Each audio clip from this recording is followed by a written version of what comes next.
بسم اللہ الرحمن الرحیم، السلام علیکم. آپ دیکھ رہے ہیں ٹیبل ٹاک. میں ہوں اسامہ طیب ناظرین. بات کریں گے آج کے پروگرام میں ہم تعمیراتی شعبہ جات کے حوالے سے، جس کے اندر وزیر اعظم کے اعلانات کے باوجود ہم یہ دیکھ رہے ہیں کہ یہ شعبہ بے لگام ہے، اور اس میں جو 130 ارب کی سبسڈی دی گئی ہے، کیا وہ ایک عام آدمی کو اس کا فائدہ ہوا ہے؟ عام آدمی سے مراد جتنے بھی لوگ گھر بنانا چاہ رہے ہیں، اپنے لیے پلاٹ خریدنا چاہ رہے ہیں، اس کو کنسٹرکٹ کرنا چاہ رہے ہیں، ان کو کتنا اس حوالے سے فائدہ ہوا ہے؟ عوام کو کتنا فائدہ ہوا ہے؟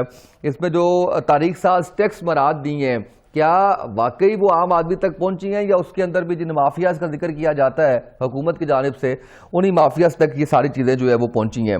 بشارت حمید صاحب ہمارے آج کے مہمان ہیں. سر آپ کا شکریہ. آپ کنسٹرکشن ایکسپرٹ ہیں اور بہت اچھا کام کر رہے ہیں، کریڈیبل کام کر رہے ہیں. ان سے ہم کچھ جانیں گے چیزیں آپ کی، یعنی جن لوگوں نے گھر بنانا ہے یا پلاٹ خریدنا ہے، ان کی رہنمائی کے لیے بھی خاص کر ہم ان سے کچھ سوالات پوچھیں گے، جس سے یہ ہمیں گائیڈ کریں گے اور بتائیں گے کہ کیا چیز بہتر ہے، کیا بہتر نہیں ہے، اور کس طریقے سے اگر آپ کنسٹرکشن کی طرف آنا چاہ رہے ہیں تو کیا ایس او پیز ہیں جن کے اوپر آپ کو عمل درآمد کرنا ہوگا. کیس اسلم صاحب کسی تعارف کے محتاج نہیں ہیں، ممتاز ماہر معیشت ہیں، ان سے ہم جانیں گے اس حوالے سے. ابراہیم خان صاحب ایم این اے پاکستان تحریک انصاف، وہ ہمارا ساتھ دے رہے ہیں. کیس صاحب آپ کا شکریہ، اور ابراہیم خان صاحب آپ کا شکریہ. بشارت صاحب میں آپ کی طرف آتا ہوں. بشارت صاحب یہ بتائیے گا کہ کیا فائدہ ہوا یہ جو اتنی زیادہ تاریخ ساز ٹیکس مراد دی گئی ہیں کنسٹرکشن کے شعبے میں، اس کا کوئی فائدہ سر عام آدمی تک بھی پہنچا یا نہیں پہنچا؟ بسم اللہ الرحمن الرحیم. اسامہ بھائی بہت شکریہ، آپ کے پروگرام میں آپ نے شرکت کی دعوت دی. دیکھیں اس میں کوئی شک کی بات نہیں ہے کہ جو گورنمنٹ نے مراد دیں اس میں جو کنسٹرکشن سیکٹر ہے اور جو ریئل اسٹیٹ سیکٹر ہے، اس میں پورے پچھلے ایک سال میں بزنس ایکٹیویٹی بہت زیادہ بڑھی ہے. لیکن اس کے ساتھ ساتھ جو سپلائی اینڈ ڈیمانڈ کا جو ایک فرق ہوتا ہے نا، جو ایک مارکیٹ کا ریٹ چیزوں کا طے ہوتا ہے اس کے حساب سے، تو اس حوالے سے ہم دیکھیں تو کنسٹرکشن کی جو کاسٹ آج سے ایک سال پہلے تھی، اس سے تقریباً 1.5 سے 2.25 گنا تک بھی چیزیں مہنگی ہوئی ہیں. تو الٹیمیٹلی یہ عوامی سطح پہ اگر ہم جا کے بات کریں تو عام آدمی کے لیے گھر بنانا آج سے ایک سال پہلے اگر مشکل تھا تو آج مشکل تر ہو گیا ہے. تو میرا خیال ہے کہ بزنس ایکٹیویٹی کے ساتھ ساتھ جہاں پہ گورنمنٹ کی طرف سے امراض دی جاتی ہیں، وہیں کچھ تھوڑا سا اس حوالے سے بھی ہوم ورک کرنے کی ضرورت ہے کہ جو پرائسز ہیں ان چیزوں کی، جو مٹیریل اس میں یوز ہوتا ہے، اسٹیل ہے، اس میں سیمنٹ ہے، تو ان چیزوں کو بھی اگر کنٹرول کیا جائے اور ان کی جو پرائسز ہیں ان کو ڈاؤن کیا جائے تاکہ عام آدمی کو اس کا اصل فائدہ جو ہے وہ پہنچ سکے. بالکل ٹھیک ہے. کیس صاحب سر ہم جو جب کامیابی کی بات کرتے ہیں حکومت کی، یا حکومت سے ان کے اچھے کارناموں کی بات پوچھتے ہیں، تو اس حوالے سے وہ ہمیں یہ بتاتے ہیں کہ جناب ہم نے دیکھیں کنسٹرکشن کو ایک انڈسٹری کا درجہ دیا، ہم نے ٹیکس چھوٹ دی اس کے اندر، ہم نے بہت سی مراد دی اس کے اندر. تو ہم آج کے پروگرام کا مقصد بھی یہی ہے کہ تھوڑا سا کھنگالنے کی کوشش کریں اس سارے معاملے کو. کیس صاحب عام آدمی تک تو نہیں بات پہنچ پائی، تو پھر کس کو فائدہ پہنچایا گیا؟ دیکھیں بات یہ ہے کہ مجھے آتا ہے پہلے تو وہ جو ایم ایس ٹی دی گئی ہے، تو وہ جن کے پاس بلیک منی تھا ان کو فائدہ دیا گیا ہے. بہت کنسٹرکشن انڈسٹری پچھلے 1.5-2 سالوں میں بہت ایکسپینڈ کی ہے. آپ کی نئی ہاؤسنگ سوسائٹیز بنی ہیں، آپ کی ہائی رائز بنے ہیں. فائدہ جو ہے وہ یہ بات صحیح ہے کہ سیمنٹ انڈسٹری کے کارٹیلز کو ہوا ہے، آئرن انڈسٹری کے کارٹیلز کو ہوا ہے، گلاس انڈسٹری کے کارٹیلز کو ہوا ہے، اور اب تو 100% کاسٹ بڑھ گئی ہے. شاید بینکوں کو بھی فائدہ ہوا ہو اس میں، کیونکہ جو چھوٹے لوگوں کو قرضے گورنمنٹ نے اجازت دے دی کہ وہ دیں، تو شاید اس میں وہ قرضوں سے ابھی تک وہ گھر تو بنے نہیں ہیں جو لینے تھے middle class, lower middle class نے، مگر بینکوں کو فائدہ ہوا ہے. یہ گروتھ جو ہم سمجھتے ہیں 3.4 یا 5.4 آئی ہے، 3.9 یا 5.4 آئی ہے، یہ بیسکلی تو کنسٹرکشن انڈسٹری میں جو ہے اس میں مزدور لگے ہوں گے، اس میں اور بہت ساری 30-40 انڈسٹریز ہیں جن کو فائدہ ہوگا. But in the end of things یہ جو ہے جن نے ایم ایس ٹی کو اسکیم سے فائدہ لیا ان کو فائدہ ہوا ہے، کارٹیلز کو فائدہ ہوا ہے. اور اب سیچوریٹ ہو گئی ہے یہ انڈسٹری، اب بک نہیں رہی چیزیں، اب پلاٹس نہیں بک رہے کیونکہ لوگوں کے پاس پیسہ نہیں ہے. جہاں باقی پرائس رائز ہوئی ہے، کل ہی آپ آ گئی ہے گورنمنٹ کی اپنی رپورٹ کہ 13% کنزیومر اور کئی چیزیں جس طرح آئل اور پیٹرول 36% بڑھے ہیں، تو لوگوں کے عام مڈل کلاس سے تو باہر نکل گئی ہے یہ اب گھر لینا یا پلاٹ لینا. اب یہ انہی کے رہ گیا جنہوں نے پارک کرنا ہے پیسہ اپنا بلیک منی، اور وہاں بھی شاید اب ختم کر دی ہے گورنمنٹ نے اسکیم ان دی کانٹیکسٹ. صرف وہی گھر بنا سکتے ہیں جو پہلے انہوں نے زمین خریدی ہوئی ہے. سو فائدہ عام آدمی کو شاید، مزدور کو تو شاید ہو گیا ہو، اس میں ان کو امپلائمنٹ ملی ہو، بٹ گھروں کا اس طریقے سے شاید فائدہ نہیں ہوا ہوگا. بالکل صحیح ہے. اچھا بشار صاحب یہ بتائیے گا کہ ہم نے یہ دیکھا کہ جہاں پہ کنسٹرکشن مٹیریل کی کاسٹ بڑھی ہے وہاں پر پلاٹس کی قیمتیں بھی بہت زیادہ بڑھی ہیں. اچھا کنسٹرکشن کے حوالے سے بھی تھوڑا سا بتائیے گا کہ قیمتیں کم ہونے کے چانسز ہو سکتے ہیں؟ پاکستان میں ہوتا نہیں ہے ایسا کسی بھی معاملے کے اندر پلاٹس میں، لیکن ہم دیکھتے ہیں کہ سر وہ ویریشن آتی رہتی ہے، قیمتیں کم بھی ہوتی ہیں. کوئی ایسی پریڈکشن ہے سر؟ دیکھیں سر، جو پچھلے 4-5 سالوں کا اگر ہم ڈیٹا دیکھیں تو اس میں جو پرائس ہائیک ہے نا وہ نارمل ہوتی رہتی ہیں. سیمنٹ کی پرائس بھی بڑھتی ہیں، کم بھی ہوتی ہیں، اسٹیل کا بھی اس طرح صورت رہی ہے. لیکن اس سال میں جس طرح یہ پرائسز بڑھی ہیں اور اتنی زیادہ بڑھ گئی ہیں، اور یہ آپ اندازہ کریں کہ دسمبر میں آگے ان کو بریک لگی ہے. اب آگے کچھ ریٹ کچھ سٹیبل ہے کہ اس سے آگے بڑھ نہیں رہے. کنسٹرکشن کاسٹ کی بات کر رہے ہیں نا آپ؟ جی، کنسٹرکشن مٹیریل کی کاسٹ، اور الٹیمیٹلی وہ کنسٹرکشن کاسٹ ہی ہے. ہاں جی ٹھیک ہے، بالکل صحیح. تو اس کے ساتھ جب ایک مہنگائی ہوتی ہے نا، تو مہنگائی کا پورا ایک سرکل ہے، وہ ہر آدمی کو افیکٹ کرتی ہے، وہ لیبر کو بھی افیکٹ کرتی ہے. تو لیبر بھی بڑی ڈیمانڈ کرتی ہے کہ ہماری بھی پھر وہ جو ڈیلی ویجز ہیں یا جو بھی ان کا جو آپ طے کرتے ہیں وہ بڑھایا جائے. تو جب وہ چیزیں بھی بڑھتی ہیں تو کنسٹرکشن کاسٹ الٹیمیٹلی بڑھتی ہے. اب جس لیول پہ یہ پہنچ چکی ہے، مجھے لگتا نہیں ہے کہ یہ کوئی بہت زیادہ اس میں فرق پڑے گا یا کوئی یہ اتنی زیادہ نیچے آ جائے گی کہ ایک عام آدمی کی رینج میں بھی آئے گی. اور پلاٹس جو ہیں وہ اس کی کیونکہ ہم سم ٹائمز دیکھتے ہیں کہ قیمتیں کم ہوتی ہیں.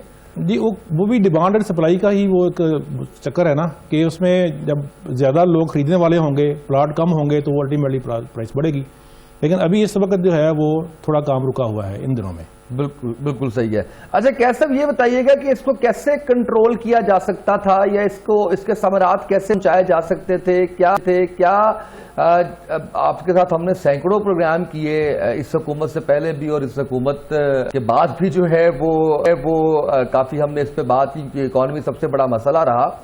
تو اس کے اندر سر یہ بتائیے گا کہ اس ساری چیز کا فائدہ عوام تک کیسے پہنچتا، اور اس کی بات ہم کرتے ہیں جب ہم مہنگائی کی بات کرتے ہیں، پرائس کنٹرول کمیٹیز کی بات کرتے ہیں، تو آپ سمجھتے ہیں کہ اس انڈسٹری کو بالکل بے لگام جو ہے وہ چھوڑ دیا گیا، کوئی چیک اینڈ بیلنس نہیں ہے، کسی چیز کو طے نہیں کیا گیا، بس آپ نے ٹیکس ریبیٹ دی اور اس کے بعد آپ بھول گئے اس کو؟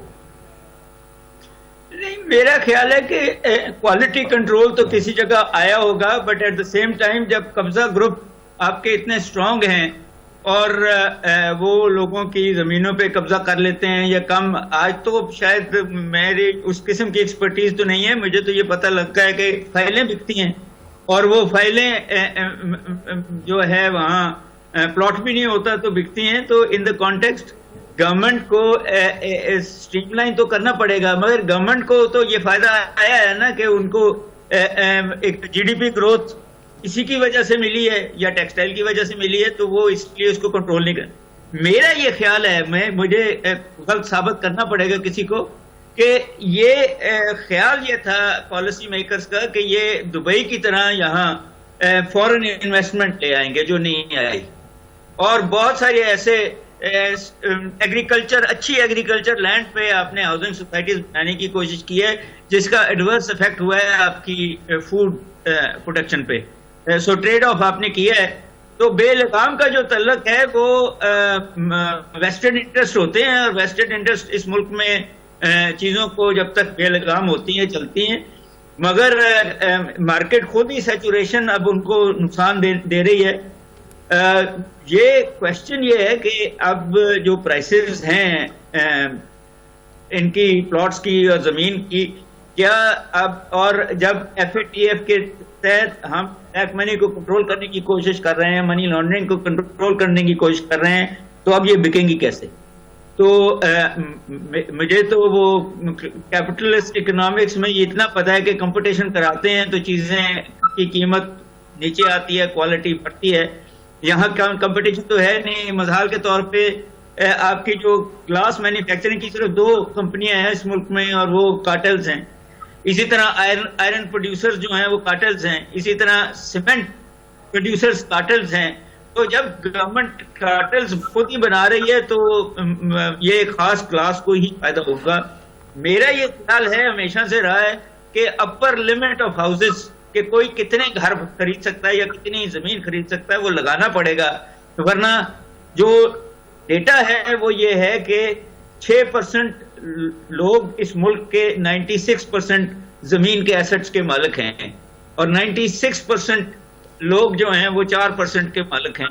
تو یہ ایسے نہیں ہونا چاہیے. ایک خاص لمٹ رکھنی پڑے گی آپ کو جس کے بعد آپ کو اوپر کی پریم جو ہے وہ ٹیکس کر کے گورنمنٹ کو لا کے واپس کنزیومر پہ خرچ کرنی پڑے گی. بالکل ٹھیک ہے. اسی کا ایک سر ذیلی سوال یہ ہے آپ سے ہی کہ یہ جو آپ اپر لمٹ کی بات کر رہے ہیں یہ جو مافیاز اس کے اندر موجود ہیں وہ مافیاز اس کو ایزیلی ہونے دیں گے؟ کیونکہ اس پہ تو خان صاحب کی حکومت مافیاز کے اوپر تو بہت بات کرتی رہی اپوزیشن میں بھی اور ابھی جب حکومت میں تو اب زیادہ بات کرتے ہیں اس کے اوپر. دیکھیں بات یہ ہے کہ الٹیمیٹلی اسٹیٹ کی ریٹ تو اسی وقت ہوتی ہے جب آپ طاقتور سے حق چھین کے کمزور کو دے دیں. اور اگر آپ نہیں دے سکیں گے تو پھر وہ ڈیموکریسی اور وہ سوورینٹی اور وہ اکنامک ڈائریکشن جس کا ڈائریکشن سوشل گروتھ ہوتی ہے وہ نہیں آئے گا اور وہ نہیں آ رہا. کچھ لوگ بہت امیر ہو رہے ہیں اور کچھ لوگ امیر نہیں ہو رہے, اپرچونٹیز ہی نہیں مل رہی. تو جب آپ لینڈ مافیا سے ملک کی زمین کو چند لینڈ ڈیولپرز کے ہاتھ دے دیں گے, جو آپ کو کراچی کا بھی پتہ ہے اور لاہور کا بھی پتہ ہے کہ جہاں کورٹ کہہ رہی ہے ایک خاص ڈیولپر کو کہ اتنے آپ نے زمین قبضہ کی ہے سرکاری اس کے پیسے دے دیں, تو یہ الٹیمیٹلی ملک کے لیے کہیں نہ کہیں تو آپ کو طاقتور کی طاقت کو کمزور کرنا پڑے گا. اور حکومت وہیں چلتی ہے جہاں طاقتور کی طاقت کو کمزور کیا جاتا ہے, اور وہ ٹیکس سسٹم ہی ہے اور وہ رولز اینڈ ریگولیشن کی ابائڈنگ ہے جس کو کرنا پڑے گا, اور وہ کرنا پڑے گا. اگر آپ نہیں کریں گے تو کل وہ باقی جو پولیٹیکل اور ایکسٹریمسٹ آپ کے ایشوز ہیں وہ ابھریں گے.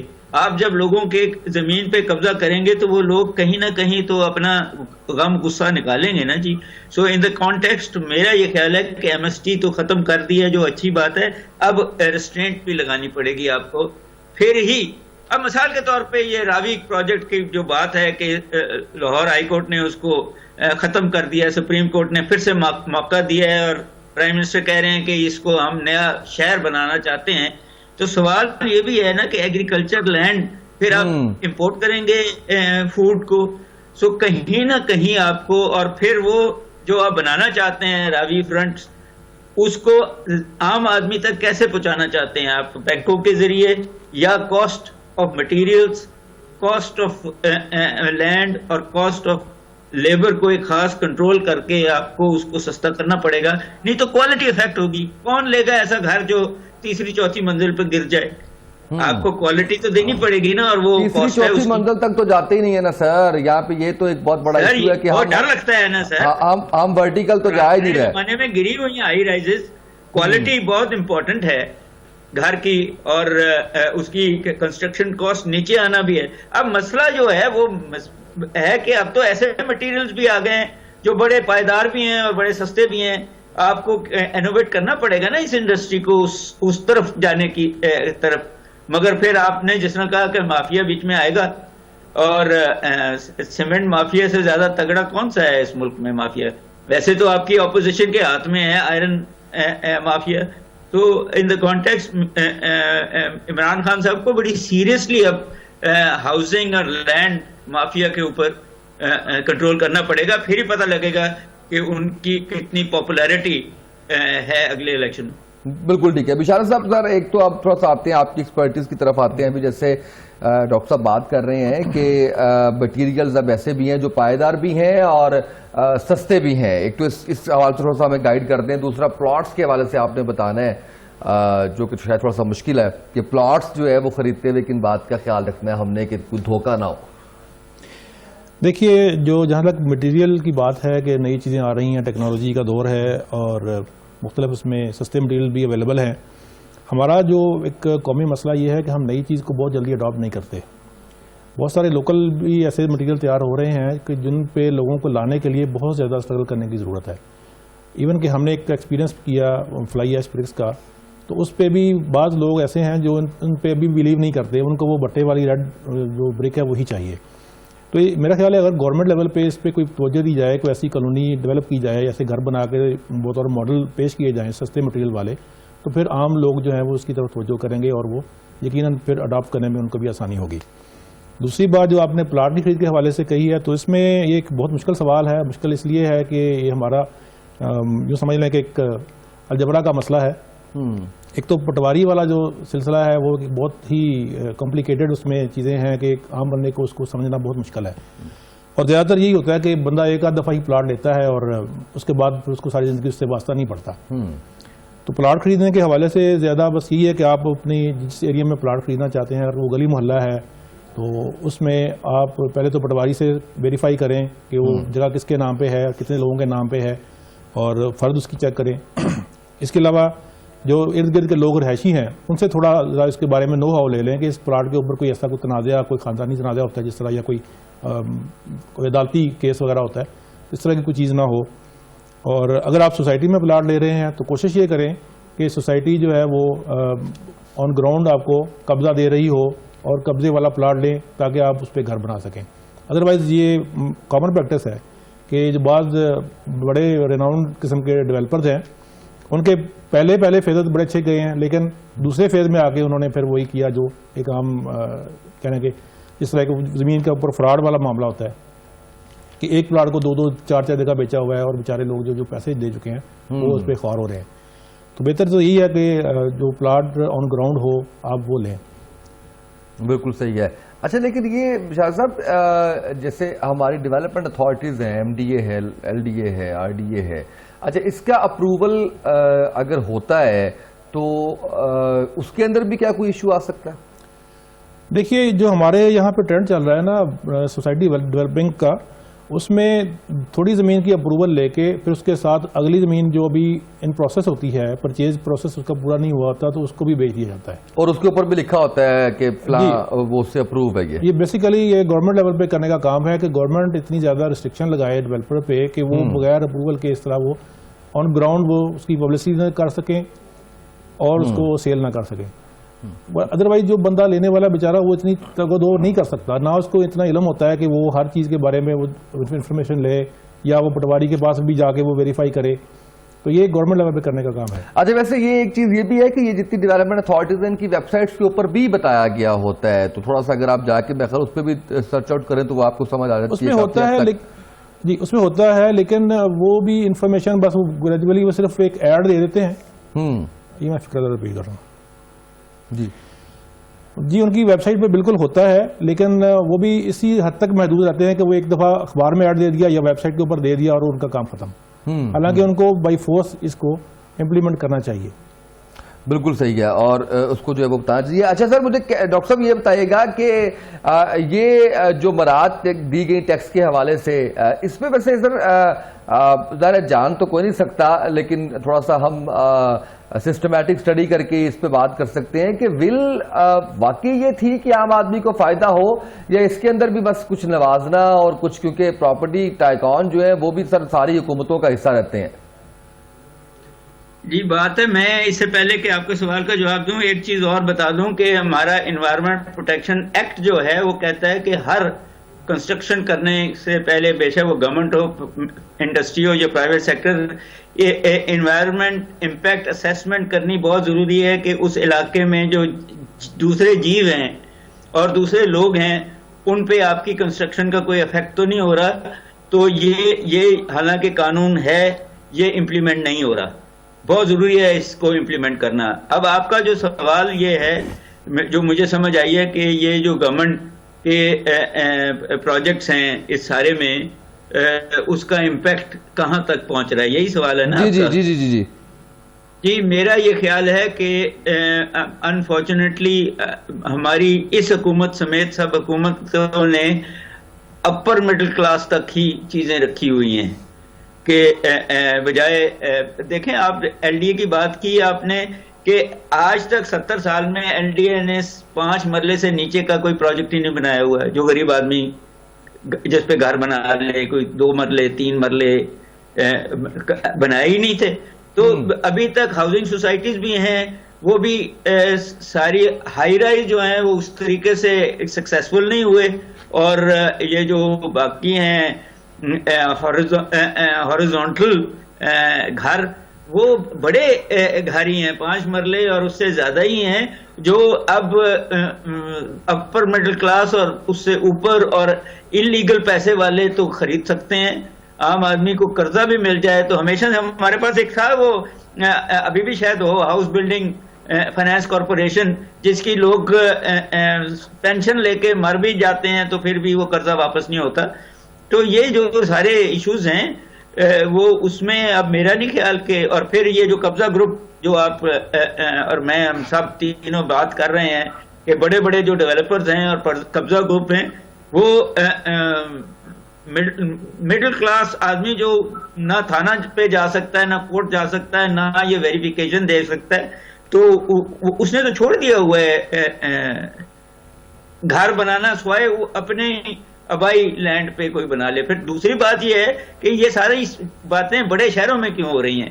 ہم اس ساری کو ان شہروں میں کیوں نہیں لے کے جاتے جہاں ہم ضرورت ہے کہ لوگ پھر اب چھوٹے شہروں سے بڑے شہروں کی طرف نہ جائیں اور اپنے گھر وہاں بنا سکیں. وہ اس پہ تو زیادہ کام نہیں ہو رہا. سو ان اے وے یہ جو نون اربن سوسائٹیز ہیں جس میں پیسے والے لوگ ہیں وہی اس سارے سے, اور طاقتور لوگ ہیں وہی اس سارے پروسیس سے فائدہ اٹھا سکتے ہیں, اور گورنمنٹ کی جو ہے وہ سوائے ایم ایس ٹی اسکیمز دینے کے شاید ہی کچھ سیریس کام کر سکتی ہیں. بڑے بڑے ڈیولپرز اور بڑے بڑے ٹائکونز, جس طرح آپ ہی نے کہا کہ وہ اپنے ہوائی جہاز دیتے ہیں پالیٹیشینز کو ادھر سے ادھر جانے کے لیے, تو ان کو کون پالیٹیشین یا کون جوڈیشل سسٹم ان پہ ہاتھ ڈالے گا؟ ابھی تک تو اس کا ایگزامپل مجھے تو نظر نہیں آیا. بالکل ٹھیک ہے سر, واپس آتا ہوں آپ کی طرف. حکومتی ترجمان عثمان بسرا صاحب موجود ہیں ہمارے ساتھ. بسرا صاحب thank you so much for joining us. Basra صاحب, آپ نے تاریخ ساز ٹیکس مراد تو دی ہیں, لیکن انفارچونیٹلی ہم ابھی پروگرام میں بشارت صاحب ہیں, کنسٹرکشن انسپیکٹر ہیں, ہمارے ساتھ کیس اسلم صاحب ہیں. ابھی تک کی جو گفتگو ہے آپ اس میں نہیں تھے, میں تھوڑا سا اس کا آپ کو کرکس بتاتا ہوں کہ اس میں عام آدمی تو سر زیادہ پس گیا ہے, کیونکہ جتنی زیادہ کنسٹرکشن کاسٹ بڑھ گئی ہے اور جتنی زیادہ پلاٹس کی قیمتیں بڑھ گئی ہیں, عام آدمی کے لیے بہت مشکل ہو گیا ہے. تو اس کے اوپر کوئی چیک اینڈ بیلنس نہیں تھا حکومت کا, کیا وجہ بنی؟ بسم اللہ الرحمن الرحیم. دیکھیے میرے خیال میں اگر ہم تھوڑا سا اس کے اوپر دوبارہ سے جو جس کا تجزیہ کیا گیا ہے اس کے اوپر دوبارہ سے ذرا ایک دفعہ میں کہوں گا کہ ہم دردانہ غور کریں کہ ایک طرف ہم یہ کہہ رہے ہیں کہ جو ریئل اسٹیٹ کی پرائس ہیں وہ اوپر چلی گئی ہیں, کنسٹرکشن کی جو جتنی بھی چیزیں ہیں ان کی پرائسز اوپر چلی گئی ہیں, تو انڈائریکٹلی ہم یہ کہہ رہے ہیں کہ پاکستان میں کنسٹرکشن کا جو شعبہ ہے, جو ریئل اسٹیٹ کا شعبہ ہے, وہ اس میں توانائی آئی ہے اور وہ اٹھ کھڑا ہوا ہے. میں آپ کی خدمت میں یہ عرض کروں کہ اگر آپ جتنی سبسٹینشل اکنامک گروتھ ہے جن ملکوں کے اندر, اگر آپ وہاں پہ دیکھیں تو اس کا ایک میجر پیرامیٹر جو میجر کرنے کا کہ اکانومی کے اندر جان ہے یا نہیں ہے, وہ یہ ہے کہ آپ دیکھتے ہیں کہ ریئل اسٹیٹ کے اندر کیا کام ہو رہا ہے. کیا ریئل اسٹیٹ کی جو پرائسز ہیں وہ اپ جا رہی ہیں کہ نہیں جا رہی, کیا کنسٹرکشن جو ہے وہاں پہ ایک میسو لیول پہ ہو رہی ہے کہ نہیں ہو رہی. یہ عام طور پہ جنرل جو ایک آپ لیٹمس ٹیسٹ کے طور پہ یوز کرتے ہیں کسی بھی سبسٹینشل اکنامک گروتھ کے اندر اس کو جج کرنے کے لیے. تو ایٹ لیسٹ یہ تو ہم مان رہے ہیں, اللہ کا شکر ہے, یہ تو ہم لوگ مان رہے ہیں کہ پاکستان میں ریئل اسٹیٹ کے اندر سبسٹینشل گروتھ ہے تو تبھی اس کی پرائسز اوپر گئی ہیں. اس کی وجہ یہ ہے کہ پاکستان میں جو پروڈکشن ہے وہ اس چیز کو کوپ نہیں کر پا رہی کہ جو ہم نے ایک عام آدمی کے لیے سستا گھر اسکیم دی ہے, جو ہم نے نہ ہونے کے برابر انٹرسٹ ریٹ 2% کے اوپر 2.5% کے اوپر لوگوں کو ہم نے قرضہ دیا ہے. پاکستان میں پہلی دفعہ یہ ہوا ہے